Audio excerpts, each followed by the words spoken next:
Konflik Palestina-Israel tidak kunjung usai. Sudah 100 tahun lebih bangsa Yahudi menguasai atau menduduki tanah Palestina. Tahun 2023, tepatnya 1 Oktober 2023, dunia kembali dikejutkan dengan serangan mendadak dan mematikan oleh Palestina. Apalagi serangan mendadak yang tidak terduga-duga ini dapat menembus pertahanan Israel yang terkenal canggih di seluruh dunia.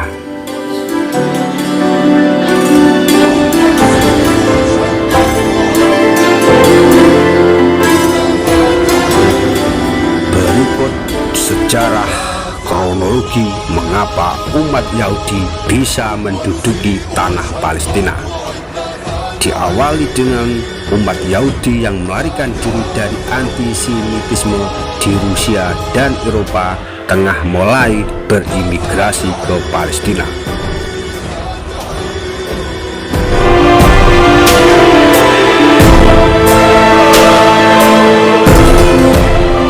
Pada tahun 1917, dalam Perang Dunia ke-1, Inggris merebut Palestina dari Kesultanan Utsmaniyah. Dalam deklarasi Balfour pada 2 November, Inggris menjanjikan rumah nasional bagi orang-orang Yahudi di sana.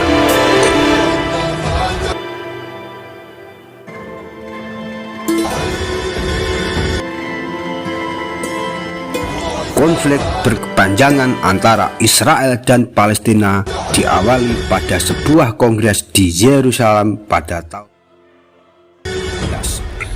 pada tahun 1922, Liga Bangsa-Bangsa menetapkan kewajiban mandat Inggris di Palestina, termasuk menjamin pendirian rumah nasional Yahudi yang nantinya menjadi Israel.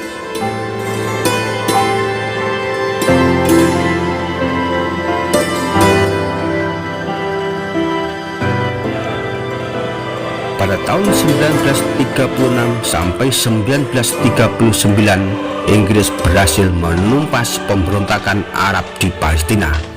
Dan pada tahun 1947 sampai 1948, Palestina dipecah dan Israel lahir. Palestina dibagi menjadi negara bangsa Yahudi dan negara bangsa Arab melalui resolusi PBB 181 yang disetujui pada November 1947. Sementara Yerusalem berada di bawah kendali internasional.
Selama perang 6 hari, Zionis Israel terus merangsek menduduki tanah-tanah milik Palestina dengan membangun rumah-rumah di daerah pemukiman milik Palestina, dan terus berlangsung hingga kini di tepi barat Yerusalem Timur dan dataran tinggi Golan.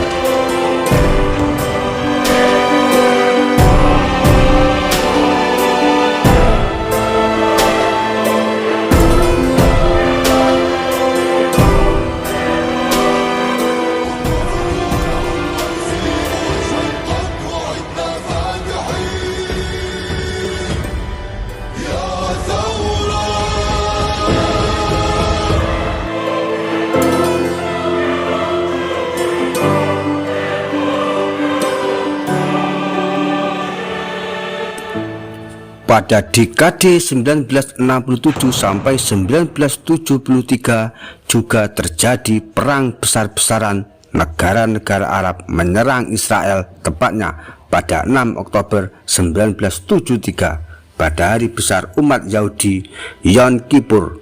Israel menghalau serangan-serangan itu.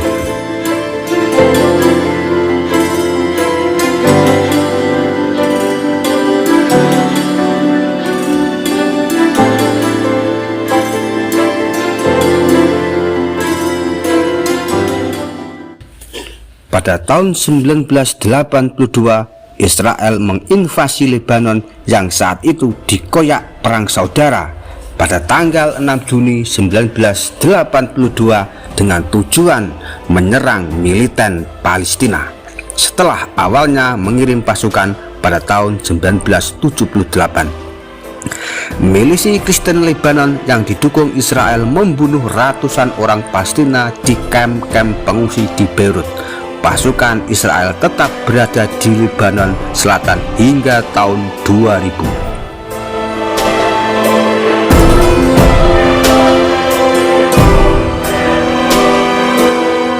Setelah 27 tahun di pengangsingan untuk mendirikan otoritas Palestina, pimpinan Yasir Arafat PLO kembali ke Palestina Juli 1994. Pemerintahan mandiri dibentuk untuk pertama kalinya di jalur Gaza oleh Yasir Arafat dan kota Jericho di tepi barat.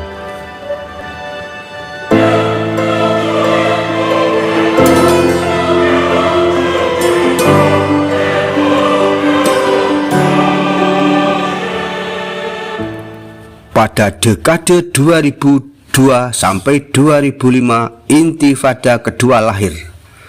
Pada September 2000, pemimpin oposisi sayap kanan Israel yang nantinya akan menjadi Perdana Menteri negara itu, Ariel Sharon, mengunjungi Al-Aqsa di Yerusalem Timur yang merupakan situs suci umat Islam dan Yahudi. Kunjungan itu memicu bentrokan pertama kalinya dengan Intifada kedua, sebuah gerakan rakyat Palestina dengan bersenjatakan ketapel dan batu.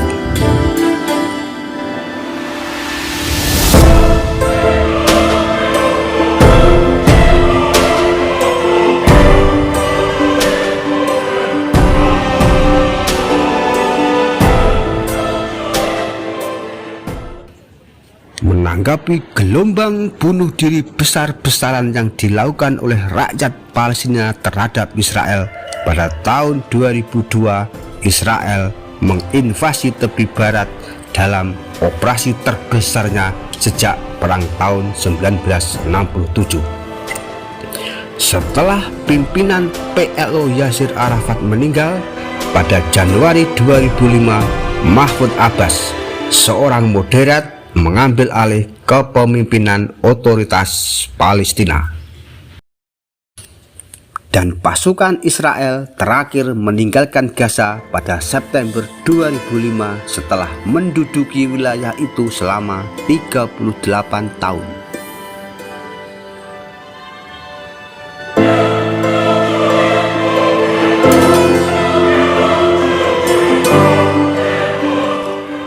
Pada tahun 2007 terjadi perang saudara kelompok militan Hamas merebut kekuasaan di Gaza setelah bertempur sengit dengan faksi Fatah yang saat itu dipimpin oleh Abbas yang masih menguasai tepi barat.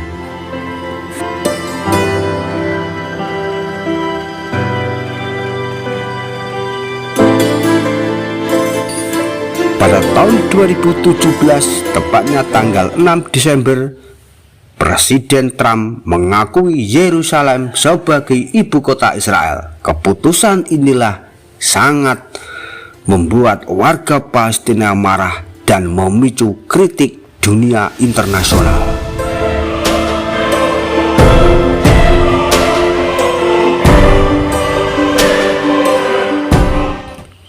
Selanjutnya, pada 10 Mei 2021, setelah terjadi ketegangan selama beberapa hari di sekitar komplek Masjid Al-Aqsa di Yerusalem Timur, Hamas menembakkan rudal ke Israel yang dibalas dengan serangan udara mematikan di jalur Gaza. Perang 11 hari antara Hamas dan Israel tidak terelakkan. Korban berjatuhan baik dari pihak militer maupun warga sipil. Dan pada Agustus 2022, pertempuran selama 3 hari juga terjadi antara Israel dan Jihad Islam, di mana pada perang itu para pemimpin militer kelompok itu tewas.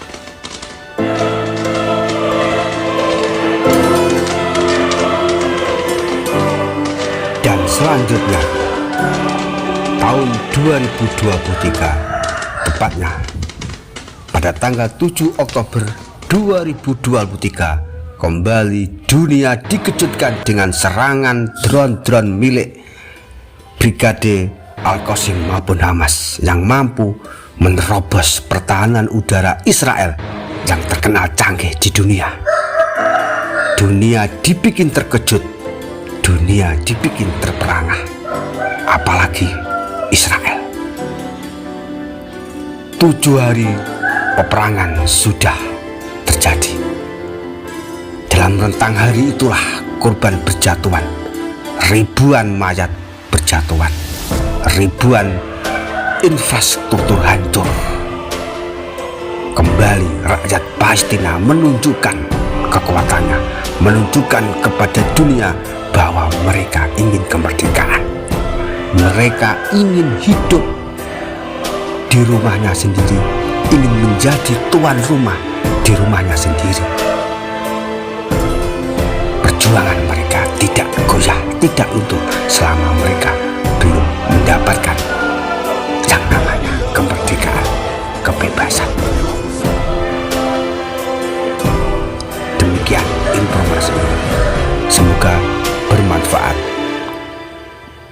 Jangan lupa doa kita semua untuk perdamaian dunia, khususnya di wilayah-wilayah pendudukan Israel.